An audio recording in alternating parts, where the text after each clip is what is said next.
ბრძოლა იქნება აბსოლუტურად ბოლომდე, ვერავინ ვერ შემაცვლევინებს ამას მე. ეს იყო მამუკა ხაზარაძის მთავარი სათქმელი ბრალის წარდგენის შემდეგ. ძლიერი საქართველოს ლიდერს დღეს ბრალი წულუკიანის საჩივრის საფუძველზე ოფიციალურად წაუყენეს. ხაზარაძის სამმაგალითო დასჯა დაუმორჩილებლობის გამო გადაწყდა. რეჟიმი ვერ პატიობს, რომ ძლიერი საქართველოს ლიდერი არ აღიარებს ოცნების პარლამენტს და წულუკიანის კომისიას. ჩვენი ქვეყანა არის მიტაცებული, არჩევნები არის მიტაცებული, ქვეყანა არის გადასარჩენი. ის კომისია არის ცირკი, რომელიც და არა მარტო ცირკი, რომელიც დისკრედიტაციას უკეთებს ჩვენ ქვეყანას, მის ეროვნულ ინტერესებს, ჩვენ სამხედროებს და დაღუპულ გმირებს. ქვეყანა საჭიროებს სწრაფ გადატვირთვას და მოთხოვნა რჩება ძალაში, ეს არის ახალი არჩევნები და ყველა პოლიტპატიმრის, აი ახალგაზრდა ბიჭების განთავისუფლება, რომლებიც დღეს საპყრობილეში არიან. ციხე თუ ჯარიმა, რას უმზადებს ოცნების რეჟიმი მამუკა ხაზარაძეს. ბრალის წარდგენის შემდეგ პროკურატურამ სასამართლოს უნდა მიმართოს. ამ დრომდე უცნობია რა, მოთხოვნით შედის გიორგი გაბიტაშვილის პროკურატურა ლევან მურუსიძის სასამართლოში. ითხოვს ხაზარაძის პატიმრობაში გაშვებას თუ გირაოს. ჩვენ ყველანი ვხედავთ, რომ მიმდინარეობს ხელისუფლების მიმტაცებელი რუსული პოლიტიკური ძალის მიერ ნომერ პირველი ოპონენტი პარტიის და მისი პარტიის ლიდერის მიმართ დევნა პოლიტიკური.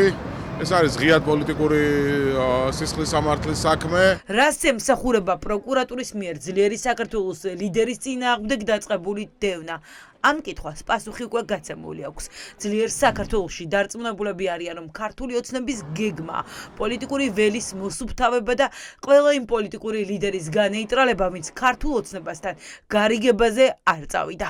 ერთ-ერთი ყველაზე მნიშვნელოვანი, რაც შეიძლება იყოს და ზიანი და დარტყმა ჩვენზე, ეს არის ქვეყნიდან გასვლის აკრძალვა, იმიტომ რომ ბოლო თვეების განმავლობაში ჩვენ გვქონდა უმნიშვნელოვანესი ვიზიტები მამუკა ხაზარაძის, ბადრი ჯაფარიძის, გრიგოლ გეგელიას და სხვების მონაწილეობით მსოფლიოს მთავარ პოლიტიკურ დედაქალაქებში, ვაშინგტონში, ბრიუსელში, სტრასბურგში და თუ ამ შეზღუდვას დააწესებს ბიძინა ივანიშვილი, ეს იქნება საბოლოო პასუხი, რისი ეშინია მას ეშინია, რომ ჩვენ სწორი პოლიტიკური კომუნიკაცია დავამყაროთ ჩვენ საერთაშორისო პარტნიორებთან. ძლიერი საქართველოს ლიდერი პირველი აღმოჩნდა, ვისაც წულუკიანის საგამოძიებო კომისიის მიმართვის საფუძველზე ბრალი წაუყენეს.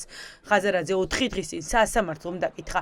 დღეს გამოკითხვის ოქმს გაეცნო და ხელი მოაწერა. შემდეგ კი პროკურატურაში ბრალი მოისმინა. მამუკა ხაზარაძეს აქ ბრალს არ უყენებენ. აქ ხდება მისი აღიარება როგორც ყველაზე შემძლე და ხელისუფლებისთვის არასასურველი ლიდერის. ასე იქცევიან განწირული რეჟიმები, რომლებიც ხედავენ საიდან მოდის საფრთხე ძლიერი საქართველოსთან, მამუკა ხაზარაძისგან, რომლის შეუპოვრობამ და შეურიგებლობამ, უსამართლობასთან და ამ რეჟიმთან კი გადარია ის ხალხი და ახლა ამ ტიპის ამბებს ბევრს ჩაიდენენ. აქ არის ერთი ამბავი, რომ არავის არ გვეშინია, არც ხაზარაძეს ეშინია, არც მე მეშინია, არც ჩვენ კოალიციიდან არავის არ გვეშინია. დაკავების და ვიცით კიდეც თუ დააკავეს მე რა უნდა გავაკეთო და როგორ უნდა ვიმოქმედოთ.